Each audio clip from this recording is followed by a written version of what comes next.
বাংলায় দত্ত শাসন কে প্রবর্তন করেন? ৭৬-এর মন্বন্তর কবে হয়েছিল?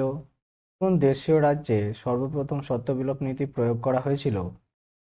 কবে বেসিনের সন্ধি স্বাক্ষরিত হয়েছিল? শেষতম মারাঠা পেশওয়া কে ছিলেন? এই ধরনের গুরুত্বপূর্ণ প্রশ্নগুলি নিয়ে আজকের এই ভিডিওটি। Hello viewers, welcome to WB e-learning. If you are a new visitor in this channel, then click the subscribe button to get more update. Let's start.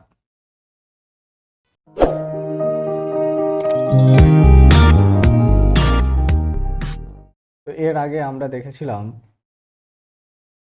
পরপর 3টি ভিডিওতে 1 থেকে 8 পর্যন্ত প্রশ্ন উত্তর শেয়ার করা হয়েছিল আঞ্চলিক শক্তির উত্থান এই অধ্যায় থেকে।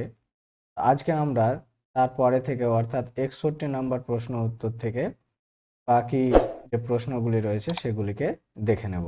তো চলো দেখো এখানে প্রথম প্রশ্ন কি রয়েছে। প্রশ্ন নাম্বার 61, দেওয়ানির বিনিময়ে ব্রিটিশ কোম্পানি মোগল সম্রাটকে বার্ষিক কত টাকা দিতে অঙ্গীকার করে? বার্ষিক ২৬ লক্ষ টাকার বিনিময়ে দেওয়ানি লাভের বিনিময়ে ২৬ লক্ষ টাকা দেওয়ার অঙ্গীকার করে। নেক্সট দেখো প্রশ্ন নাম্বার ৬২, বাংলায় দ্বৈত শাসন কে প্রবর্তন করেন? বাংলায় দ্বৈত শাসন প্রবর্তন করেন লর্ড ক্লাইভ। নেক্সট প্রশ্ন নম্বর ৬৩, কবে দ্বৈত শাসনের অবসান ঘটে? বাংলায় দ্বৈত শাসনের অবসান ঘটে ১৭৭২ খ্রিস্টাব্দে। নেক্সট প্রশ্ন নম্বর ৬৪, দ্বৈত শাসনের অবসান কে করেন? দ্বৈত শাসনের অবসান করেন ওয়ারেন হেস্টিংস। তাহলে বাংলায় দ্বৈত শাসন শুরু করেছিল কে?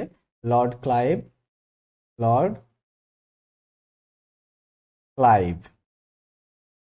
আর দ্বৈত শাসনের অবসান ঘটায় ওয়ারেন হেস্টিংস।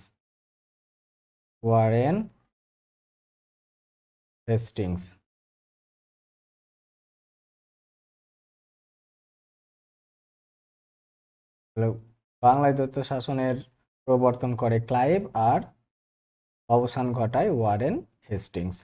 দেখে নেব পরে প্রশ্নগুলি। নেক্সট দেখো প্রশ্ন নম্বর ৬৫, ৭৬-এর মন্বন্তর কবে হয়েছিল?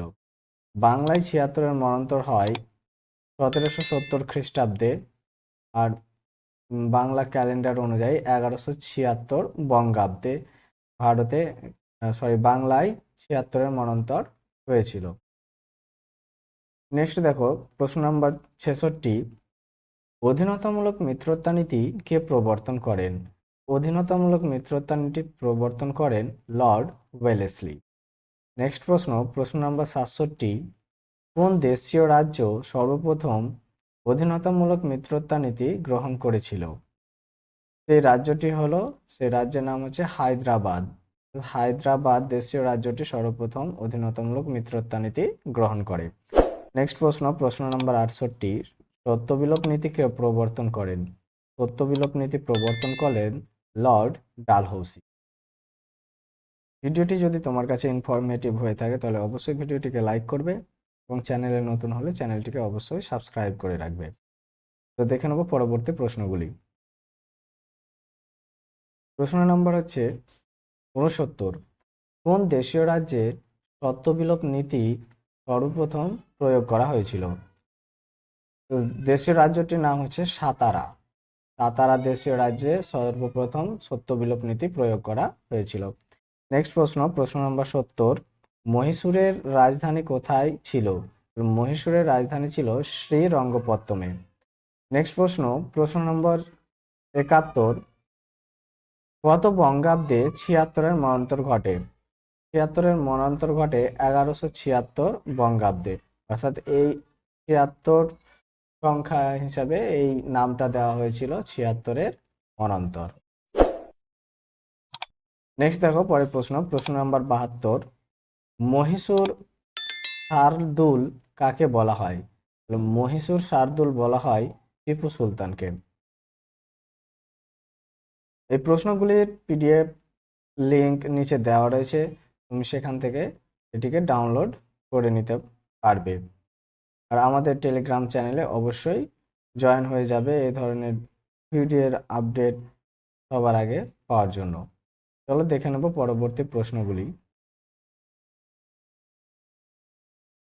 প্রশ্ন নম্বর ৭৩, পন্ডিচেরির ফরাসি গভর্নর কে ছিলেন? পন্ডিচেরির ফরাসি গভর্নর ছিলেন জোসেফ ডুপ্লে। নেক্সট প্রশ্ন, প্রশ্ন নম্বর ৭৪, কত খ্রিস্টাব্দে সলবায়ের সন্ধি স্বাক্ষরিত হয়েছিল? সলবায়ের সন্ধি স্বাক্ষরিত হয়েছিল ১৭৮২ খ্রিস্টাব্দে। এটি একটি গুরুত্বপূর্ণ প্রশ্ন, তোমাদের ফার্স্ট ইউনিট টেস্টে আসতে পারে। নেক্সট প্রশ্ন দেখো, কবে বেসিনের সন্ধি স্বাক্ষরিত হয়? বেসিনের সন্ধি স্বাক্ষরিত হয় ১৮০২ খ্রিস্টাব্দে। এটিও গুরুত্বপূর্ণ প্রশ্ন, এই প্রশ্নগুলি অবশ্যই তোমরা মুখস্থ করে রাখবে। নেক্সট প্রশ্ন, প্রশ্ন নম্বর ৭৬, শেষতম মারাঠা পেশোয়া কে ছিলেন? শেষতম মারাঠা পেশোয়া ছিলেন দ্বিতীয় বাজিরাও।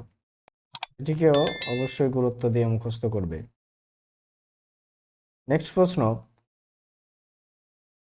প্রশ্ন নম্বর ৭৭, কবে লাহোরের চুক্তি স্বাক্ষরিত হয়েছিল? লাহোরের চুক্তি স্বাক্ষরিত হয়েছিল ১৮৪৬ খ্রিস্টাব্দে। নেক্সট প্রশ্ন, প্রশ্ন নম্বর ৭৮, কবে মহীশূর ব্রিটিশ শাসনাধীন হয়েছিল?